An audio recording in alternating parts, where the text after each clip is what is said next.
Hi, my name is Chantel Blunt, and I'm here to present my presentation on my missing person report.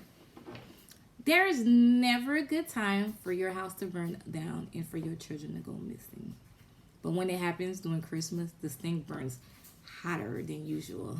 Today I'm going to talk about the Sodder children, Maurice, Martha, Louis, Jenny, and Betty, who went missing from their family house Christmas Eve in 1945. The reason why I chose to talk about the missing children is because this story was mysterious and heartbreaking, and I myself am a mother, and I cannot imagine losing my child and not knowing what happened to her. This is the cover page of my presentation. It said it was the night before Christmas. Let me click it. When everything went up in flames. The Sodder family. The Sodder family consists of the parents, George and Jenny. George came to the U.S. from Italy when he was 13 years old. Several years later, he had his own trucking company, which he hauled coal that was mined in the region. And Jenny came here when she was 3 years old.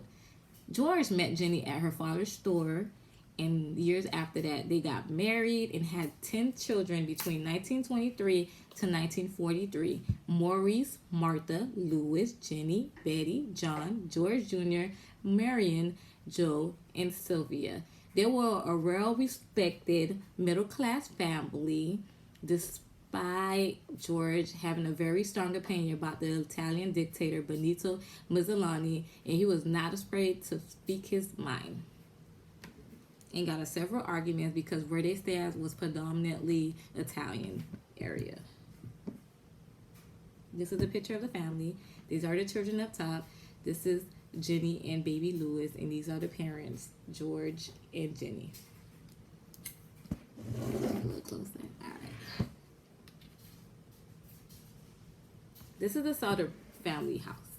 Let's talk about what happened before the big fire.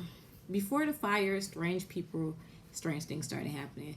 2 months before, a life insurance guy attempted to sell Mr. Sodder life insurance. They got in an argument about the dictator, of course. And when Sodder declined, the salesman said his house would go up in smoke and his children would be destroyed because of the dirty remarks he made about the dictator. Months of the fire, someone in town was trying to get Mr. Sodder to hire him to fix the fuse box, warning him that his house will go up in smoke. But little did he know, Mr. Sodder got his house rewired a few weeks before, and his house was cleared by the electrician, so he didn't think nothing of what the man said. In month of the fire, some of the Sodder children noticed somebody watching them walk home from school. They didn't really pay attention to that. They didn't think nothing of it. Now, the actual fire. Christmas Eve, Marion brought toys for the kids from her job, and they stayed up playing with the toys. And the parents let the kids stay up a little longer than usual because, they were so excited about their toys that they was like, okay, you can play with your toys. And they went to sleep, and a couple of other kids went to sleep too.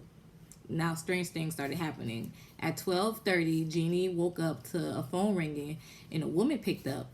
It was an asked for unrecognized name, but in her background, it was people that was voices laughing in the background. Jenny hung up because she thought it was the wrong number. At 1 o'clock, Jenny woke up to a large object hitting the roof and rolling down, but she didn't think nothing of it. But at 1:30, Jenny woke up to the smell of smoke, and the smoke was coming from George's office where fuse boxes, ironically. So she woke up George, and them and 4 of their kids was able to escape because it was in the same area. It was Jenny, George, Marion, Sylvia, John, and George Jr. The other kids were upstairs, and they couldn't get to the upstairs because it was engulfed in flames. And the phone, they tried to call people, but the phone didn't work. The ladder that was usually on the side of the house was missing. George tried to use his truck as a ladder to get to the attic, but the trucks wouldn't start. The fire department didn't arrive until 8 a.m. because they claimed at first that, they were short of staff, and which is bogus to me. And when they finally arrived, no human remains were found.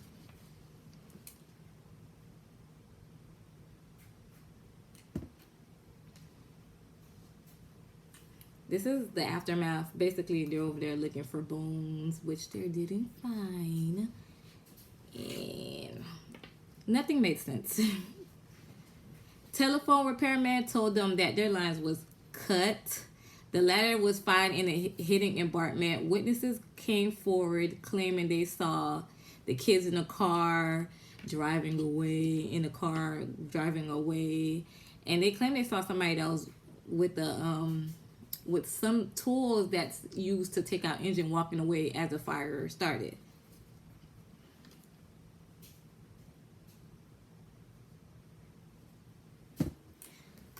Now, the Sodder family felt they had to take the measures into their own hands. This is a flyer that they basically did, and their reward was $5,000 for anybody with accurate information. Let me bring it a little closer so you can see the 5 children. Maurice, Martha, Louis, Jenny, and Betty. Cute kids, right?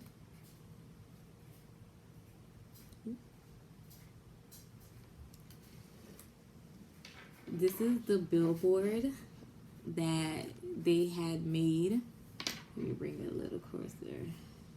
They had a billboard made on Route 16 begging for info. The billboard stood for more than 40 years. I think after they died, they took the billboard down.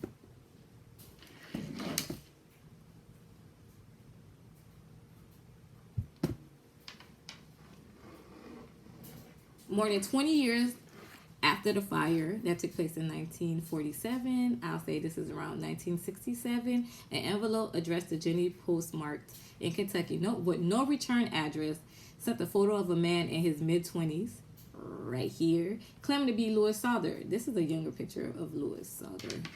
Let me see about that. Yeah. They hired a private detective, sent him to Kentucky, but they never heard of him again. So they just threw this picture on the billboard.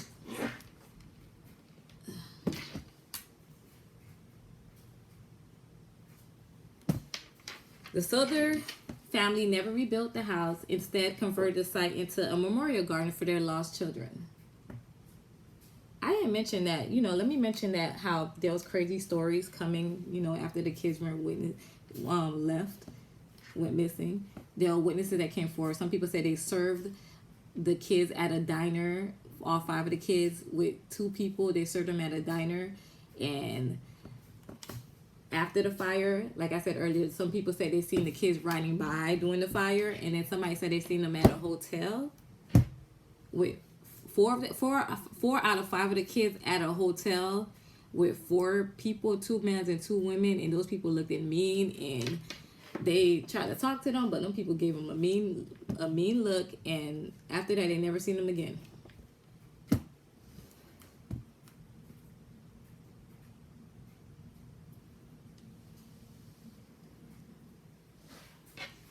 Today, I have informed you about a family that lost their home and 5 of their children during Christmas holiday.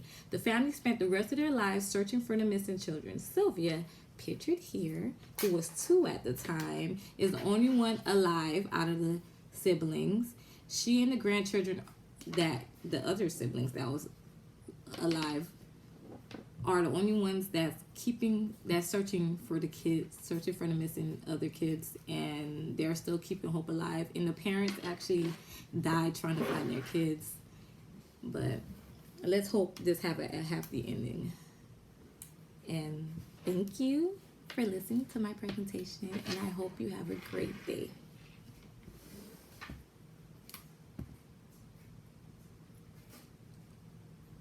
That's it.